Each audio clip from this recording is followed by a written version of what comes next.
안녕하세요. 경제적 자유민족입니다. 오늘은 메타버스 2부로서 메타버스 관련 테마로 불타오르고 있는 종목들 중 제가 4개 종목을 선별을 했습니다. 그래서 4개 종목을 하나씩 세부적으로 말씀을 드릴게요. 그리고 혹시 저의 일부 영상을 보지 못하신 분들은 영상 마지막에 링크를 걸어 둘 테니 꼭 한번 보시길 부탁드립니다. 오늘 제가 종목 소개해 드릴 때 훨씬 이해가 쉬워지실 것 같습니다. 메타버스 관련된 기업을 분류를 하자면 크게 3개 종류로 분류할 수 있습니다. 일단 가상세계 자체를 만들고 운영하는 플랫폼을 서비스하는 회사가 있고요. 그 안에서 사람들이 모일 수 있도록 컨텐츠를 공급하는 IP를 보유한 회사가 있습니다.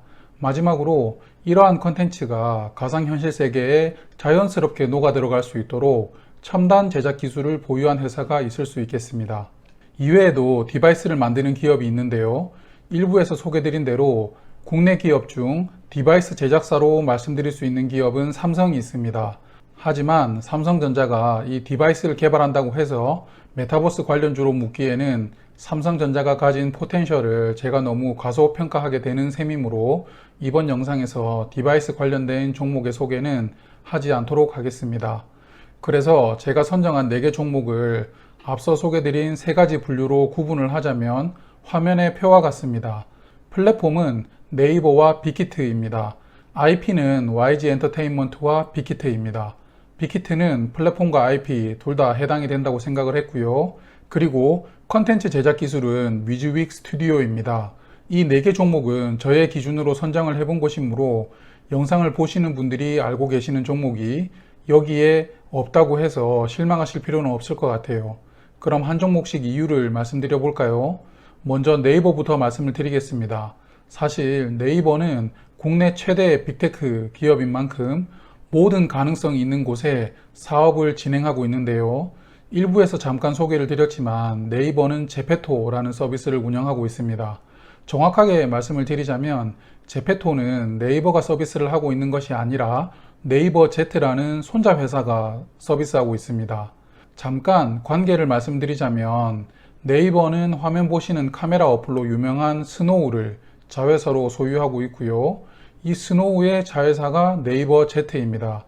그래서 네이버와 네이버 제트의 관계는 가족으로 표현하자면 손자 관계라고 말씀드릴 수 있겠습니다. 여하튼 제페토는 네이버 가족이 운영하는 서비스이므로 편의상 네이버가 서비스한다고 말씀드리겠습니다. 제가 여러분께 설명을 드리기 위해서 한번 설치해서 플레이를 해봤는데요. 특징이 아바타를 만들 때 저의 얼굴을 카메라로 찍으면 저와 닮은 아바타가 생성이 되더라고요. 그래서 이 부분은 스노우 카메라가 가진 장점을 도입한 것으로 보였습니다. 그 외에도 여러 가지 꾸미고 싶은 요소를 변경할 수 있었고요.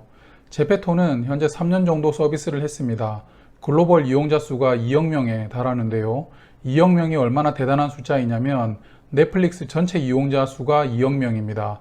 넷플릭스와 같은 이용자를 보유하고 있죠. 그리고 이용자 수의 90%는 글로벌 이용자입니다. 외국 사람이라는 뜻이겠죠. 그리고 이용자의 80%는 10대입니다. 제가 일부에서 강조드렸던 Z세대가 대부분 이용하고 있는 플랫폼이라는 것이죠. 제페토가 이렇게 외국인과 10대들이 선호하는 메타버스로 떠오른 이유는 2가지가 있습니다. 그중 첫 번째는 셀럽들의 팬 플랫폼으로 작용한다는 점인데요.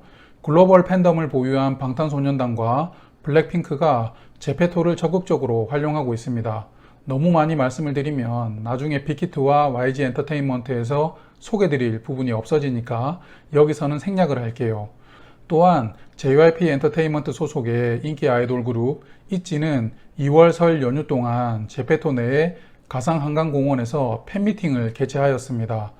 누적 방문자 수는 680만 명이었죠. 한국에 지금 10대들이 680만 명이 안 되죠. 그래서 글로벌 팬들이 상당수 유입된다는 것을 알 수가 있습니다. 그래서 국내 주요 엔터테인먼트사에서 제페토와의 협업을 위해서 제페토에 투자를 많이 했습니다. 빅히트는 70억 원, YG와 JYP는 각각 50억 원씩 투자를 했습니다. 합쳐서 170억 원의 투자가 들어온 것인데요. 그래서 제페토는 글로벌 K-POP 스타의 IP를 활용해서 적극적으로 콘텐츠를 생산하고 글로벌 10대들의 팬덤을 공략하고 있다고 보시면 되겠습니다.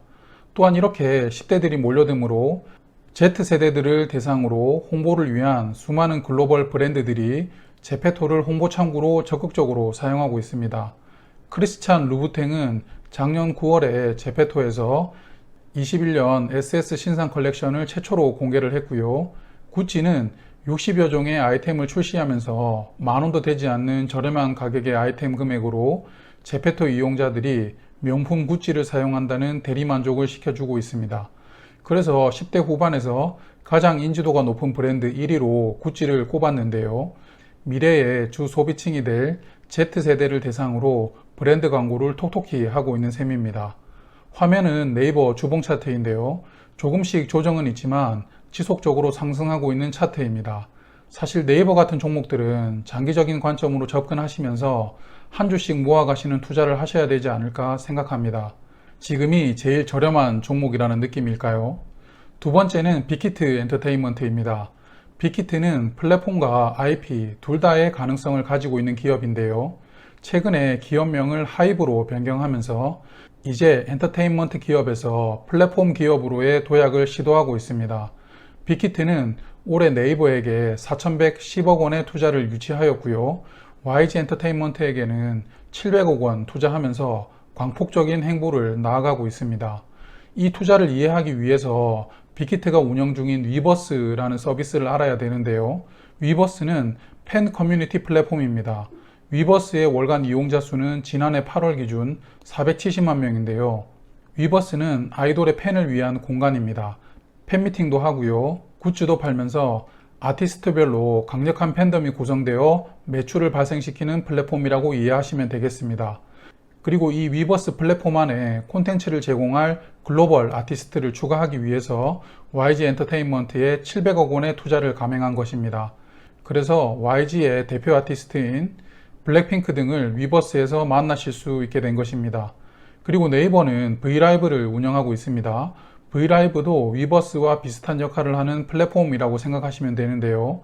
네이버는 브이라이브를 기반으로 연예 콘텐츠에 대한 투자뿐만 아니라 스타 마케팅을 통한 팬미팅, 온라인 콘서트 등 비대면 연예 서비스 사업에 적극적으로 진출하겠다는 의지를 가지고 있습니다. 그래서 글로벌 시장에서 K-POP 콘텐츠 영향력을 확대하기 위해서 양사의 플랫폼 시너지를 위해 네이버가 빅히트에 약 4천억 원의 투자를 했다고 생각하시면 되겠습니다. 그리고 일부에서 잠깐 소개드린 대로 빅히트도 국내 최고의 글로벌 아티스트를 보유하고 있죠. 바로 방탄소년단입니다. 방탄소년단의 IP를 가지고 메타버스 플랫폼을 적극적으로 활용하고 있는데요. 작년 빌보드 핫백 차트 1위에 오른 다이너마이트 안무 버전이 포함된 뮤직비디오를 포트나이트에서 최초로 공개하기도 했습니다. 그리고 제페토에 70억 원을 투자하면서 제페토 안에서 BT21 월드를 운영하고 있기도 하고요. 빅히트 주봉 차트를 보시면 상장 후 급락으로 여러가지 고평가 논란이 있었던 종목입니다만 최근에는 주가가 안정적으로 상승하고 있습니다. 플랫폼 기업으로의 도약에 대한 평가도 후해서 증권사마다 목표 주가를 상향하고 있기도 합니다. 세 번째는 YG 엔터테인먼트입니다. 블랙핑크라는 강력한 IP를 보유하고 있기 때문에 선정을 했는데요. 블랙핑크는 현재 우리나라에서 가장 많은 유튜브 구독자 수를 보유한 여성 아이돌 그룹입니다. 약 5,900만 명의 구독자를 보유하고 있는데요. 참고로 한국 인구수보다 많은 구독자 수입니다. 그리고 블랙핑크의 주요 팬 세대인 Z세대에게 롤모델이 되고 있는데요. 바로 블랙핑크 멤버 전원이 명품 브랜드의 앰베서더로 활약하고 있기 때문입니다. 앰베서더는 브랜드가 지정한 공식 홍보대사라고 이해하시면 될 것 같아요. 제니는 샤넬의 앰베서더이고요. 리사는 불가리, 셀린느, 맥의 앰버서더입니다. 지수는 디올의 앰베서더이고요. 마지막으로 로제는 생로랑의 앰베서더로 활동하고 있습니다. 이러한 명품 앰베서더를 담당하고 있는 멤버들은 아바타를 꾸미기 위한 다양한 아이템을 선보이는 데 유리하고요. 이들의 무대 의상은 창작 IP로 보호받고 있기 때문에 메타버스 시대의 최적의 아이콘으로 활약할 수 있는 것이죠. 또한 제페토 안에서 뮤직비디오를 공개하기도 하고요. 가상 팬미팅, 가상 전시관을 운영하는 등 다양한 활동을 통해 메타버스를 활용한 수익 모델을 다변화하고 있다고 생각합니다. YG 엔터테인먼트의 주가는 지난해 급등 이후 조정을 거쳐서 현재는 바닥을 확인한 것으로 보입니다. 약간씩 상승하고 있습니다. 이제 콘텐츠를 제작하는 기술을 가진 기업을 소개해 드리겠습니다. 마지막 위즈윅 스튜디오인데요. 위즈윅 스튜디오는 비주얼 이펙트 기반의 CG를 주요 사업으로 하고 있는 종목입니다. 이 부분은 이번 주 상장하는 자이언트 스텝과 비슷한데요. 다만 차이가 있는 점은 위즈윅 스튜디오는 주로 영화 콘텐츠를 다루고 있다는 점입니다. 화면을 보시면 아시겠지만 국내 영화뿐만 아니라 헐리우드 영화들의 CG 작업도 많이 했다는 것을 알 수 있는데요. 나쁜 녀석들, 포드 대 페라리, 아쿠아맨 등 우리가 아는 유명한 영화들의 CG 작업을 맡았다는 것을 알 수가 있습니다. 그래서 비주얼 이펙트 쪽의 기술력은 글로벌 수준이라는 것을 참여했던 작품을 통해서 알 수가 있는 것이죠. 그런데 위즈윅 스튜디오는 이렇게 CG만을 주력하는 기업은 아닌데요. 화면을 보시면 드라마나 예능, 영화를 제작하는 회사들을 다수 자회사로 보유하고 있습니다. 뭘 의미하는지 아시겠죠? 그렇습니다. 바로 컨텐츠 IP 확보에 주력하면서 콘텐츠 관련 산업의 수직 계열화를 준비하는 모습인데요. 승리호의 배급사를 맡았던 메리 크리스마스를 작년 말에 인수했고요. 승리호는 코로나19로 영화관 개봉을 하지 못해서 결국 넷플릭스로 개봉하게 된 좀 아쉬운 작품입니다. 영화의 스토리보다는 CG와 같은 볼거리가 좀 더 주요한 영화라고 생각이 되었는데 집에서는 그게 잘 안 느껴지더라고요. 그래서 흥행이 잘 되지 않았다고 개인적으로 생각합니다. 이외에도 꾸준히 드라마를 제작해 오고 있는 레몽레인도 주목받고 있습니다. 특히 레몽레인은 올해 상장을 추진한다는 이야기가 많습니다. 그래서 상장 관련된 뉴스들을 좀 주목해서 보실 필요가 있을 것 같습니다. 그리고 최근 컴투스가 위즈윅 스튜디오에 450억 원을 투자하면서 2대 주주로 지분을 취득하게 되었습니다. 컴투스는 이번 전략적 투자를 통해 향후 양사간 컨텐츠 및 기술적 측면에서 다양한 시너지 효과를 기대하고 있습니다. 서머너즈 워 등을 포함한 글로벌 게임 IP를 영화, 드라마, 공연 및 전시 등으로 확대하고요. 위즈윅이 보유한 영화 및 드라마 IP를 글로벌 게임으로 전환하는 크로스오버 등을 통해 글로벌 시장에서도 높은 경쟁력을 갖출 수 있도록 협력할 계획이라고 합니다. 그리고 위즈윅은 투자받은 450억 원으로 더욱더 IP 확보에 주력할 것이라고 이야기하고 있고요. 그래서 보시면 위즈윅 스튜디오는 CJ 계열사인 스튜디오 드래곤처럼 회사를 성장시키는 게 목표라는 것을 알 수가 있습니다. 그리고 위즈윅 스튜디오는 이번에 정관 변경을 통해 메타버스 관련된 사업 목적을 신설하였는데요.